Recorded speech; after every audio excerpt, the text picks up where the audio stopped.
Well, Energy Minister Chris Bowen has been put on notice for his appalling manners, having been caught out eating a bowl of pasta during a mass service. And let's bring in radio legend Ray Hadley here right now. This is very rude conduct, Ray. Well, look, it just goes hand in glove with his behaviour since he entered Parliament. I mean, he was elected as the youngest mayor in southwestern Sydney. He's never had a proper job. He obviously doesn't go to mass regularly. And it was a festival. And whether it was a church or just in some reflection, it could have been an area where they're having a mass. But when you walk into the mass with a bowl of gnocchi and there's a bloke up the front with his collar on back the front speaking in Italian, anyone with half a brain would think, this is either a wedding ceremony or it's a mass. Yeah. And whatever it may have been that he thought it wasn't, you don't sit there like we've just seen, you're scooping up the gnocchi. So I mean, it's just, rude. But it's just him. Yeah. He's, you know, it's what I gave, the nickname I gave him, crudely Casanova Bowen, because everything he touches, including gnocchi, he stuffs up. Yes, well, I'm glad you didn't use the swear word. No, well, I wouldn't do that to you, Sherry. I've got too much time and respect for you, but Casanova, it's just, when I heard the story, I wasn't surprised because the bloke has the IQ of a kumquat. I've also never seen a politician stuff up so many times. I mean, he's Teflon. I think he must have photos of someone in a compromising position, otherwise he'd be... They hit him during the election, which is a really smart move by Anthony Albanese. He was in witness protection. Yeah. You couldn't find him. Yeah. And now they've won overwhelming majority, so all of a sudden he's out loose again. He's in the front paddock again. Okay. And so arrogant in his social media videos that he does. I had a look at them one day, and just so patronising and arrogant.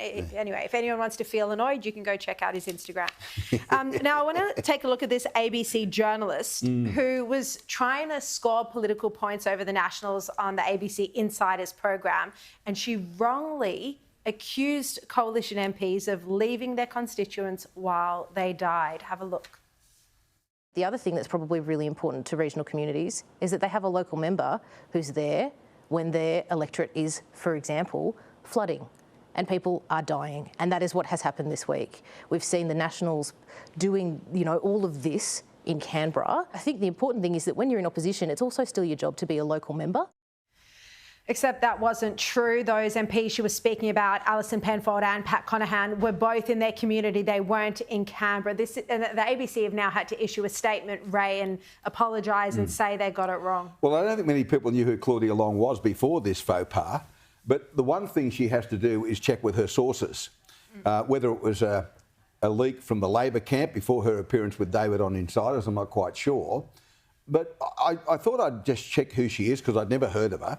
She's been around for 7 years, so she hasn't just graduated from Charles Sturt University yesterday. She's been around for 7 years, and it's inconceivable. And I guess it's going to be a tag that'll, the poor girl now probably feels that silly and that stupid that she believed the person that told her that. And one would have to suggest it would be a Labor operative probably briefing a Labor her. Spin doctor, knowing she was going to be on Insiders, briefing giving her, her some lines. Let's rip into these two people up on the north coast of New South Wales and tear them a new one, and it's completely unacceptable. Look, I said to staff outside, I was having a chat to some of the younger ones outside about it, and if this happened in commercial TV or commercial radio, you'd be for the high jump. I mean, it would be not 3 warnings.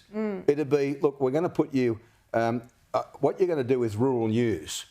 You're not going to cover federal politics anymore because whatever source you have is so far wrong. We've been highly embarrassed. We've had to apologise to the 2 national politicians, and the program loses all credibility with you on it. Also, if you knew you were going to make an allegation like that, you'd put questions to the MPs and then find out that actually they were there. So that whole journalism process wasn't followed. I hadn't ever heard of her before either, but then I stopped watching the ABCs. I haven't seen Insiders in a long time. Well, one of the reasons I asked you to be with me on Monday night, or me with you more correctly, is because Monday night, people used to ring me on the radio Tuesday, said, you see what they said about your Media Watch last night? I said, listen, they have 11 or 12 producers to do 15 minutes of TV on a Monday night. Yeah. I do 15 hours with 2 staff. 5 days a week. So the answer to the question is they say what they like about me. I don't give a tinker's cuss because I don't care and I don't watch them. And I think based on that, there's plenty of people steering away from the ABC as well. It's also ideological. And speaking of ideology, I mean, we're starting to see now, and there was this story in the Herald today, that these climate change activists are already saying that the floods are because of climate change. Look, can someone out there explain to me, please? I'll cop one in 100 years, I'll cop one in 200. But if there's one person on the planet can tell me what was happening in Australia, as it was not known then, in 1525, one in 500 years? I mean, I've got a mate near Port Macquarie, he's had 2 in 4 years, 2021 and now. And the poor bloke is just like his mates around him in the rural area just north of Port. They're in all sorts of strife as the rivers meet and just converge over the top of them. But they went there knowing that from time to time there'll be floods. Unfortunately, there's been 2 in 4 years. Yeah. But if I read one more line about 1 in 500 years, can someone tell me who was forecasting the weather in 1525, the 16th century, to say it's 1 in 500 years? How can it be 1 in 500 years? No one was here. It's nonsense. It's fiction. Well, there were people here, but they didn't have the implements to measure rain and weather events. Yeah. But we do know Dorothy McKellar's poem, of course, Land of Floods and Sweeping Plains. Well, now you got me back to 6th class, if you want me to recite that. I love a sunburnt country, land of sweeping plains. Of ragged mountain ranges. Droughts and flooding rains. There you go, there you go. So we know that Australia has been flood prone and there's no evidence that this is because of climate change, but the Prime Minister was pushing this line as well. If we've got that comment, let's have a look. We're reminded as well of the need to look at the impact and cost of climate change. Whilst Australia has always had extreme weather events, the science told us they would be more frequent and they would be more intense. And that is precisely what tragically is playing out with dealing with a cyclone off the coast of southeast Queensland and northern New South Wales just a short time ago, dealing with floods but also dealing with drought. Honestly, I mean, what Albanese said today, I had to go at what he said earlier in the show about Israel, and now this as well. It's just fueling alarm. He seizes upon it like clinging to a lifebuoy. Look, the debate about climate change, I used to steer clear of it because it's just one of those things. You're going to get people with different points of view and arguments, and you'll have science on one side and science on the other.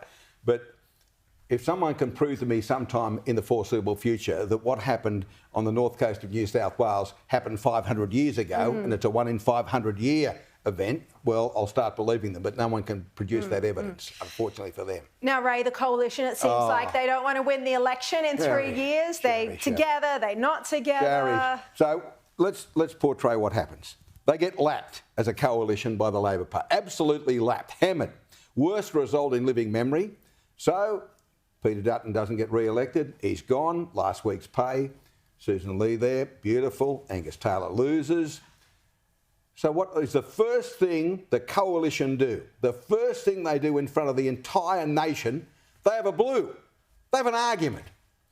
And instead of saying, well, look, let's have calm heads here. We're not going to win an election unless we're united on this. Let's just... No. So Littleproud says, that's it. Up you for the rent. We're out of here. Then 2 days later, they kiss and make up. I mean, I said, I think to you after the election that this could be a 2 or 3 term Labor government. Yeah. The way the Liberals and the Nationals are carrying on, they want to make it a 4-term Labor government. I mean, it is just incomprehensible that after such a devastating defeat, they couldn't put egos aside and have an argument down the track about it or do something and get some policy on nuclear and all the other things that the Nationals get their act together. Yeah, but don't have a blue 2 days after the election and you know, throw your teddy bear out of the cot and say, that's it, I'm not going to be friends with you anymore. I mean, and the other problem is, which you and I have discussed previously, every day Mark Speakman's the leader of the Liberal Party in New South Wales, they're a day further from being elected as the next government. Exactly. And they've got the similar problems. They're controlled by the left in New South Wales and they don't want to deal with the right, and the right aren't brave enough to take them on, and Speakman defends the left and is all about the left, and he's got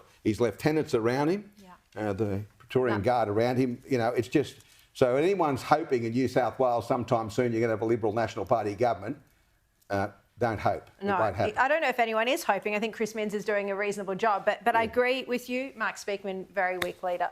Ray, great to see you again. Lovely Another to be with week. you. Thank you so much. Thank you, See you Kerry. next Monday. Thank you.